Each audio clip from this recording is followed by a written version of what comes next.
এই গণভোটের প্রস্তাবকারী হলো বিএনপি।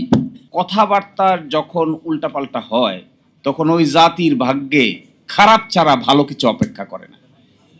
কমিটমেন্ট, আচ্ছা এই কথা কিভাবে বলে? আমি ছিলাম তো ঐকমত্য কমিশনে, আমাদের ভাইয়েরা অনেকেই ছিলেন।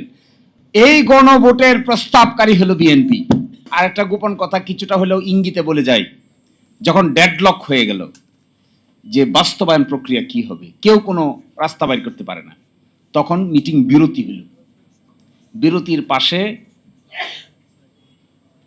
একটা নিকোটিন খাওয়ার জায়গা ছিল, ওই জায়গার ভিতরে অনেকেই গিয়া বুদ্ধি বাইর করতে না পারে ওইটা খাওয়া শুরু করলেন।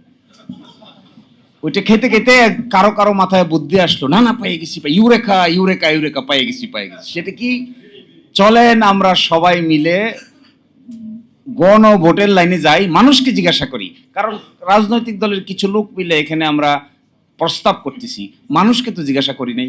তখন অন্যরা বললে আচ্ছা কথা তো ঠিক, মানুষকে তো জিজ্ঞাসা করা হয়নি, তো মানুষকে জিজ্ঞাসা করা কি হবে কিভাবে?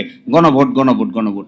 যে এই কথা বললেন সে ভিতরে সকলেই একমত হয়ে গেল গণভোট গণভোট গণভোট।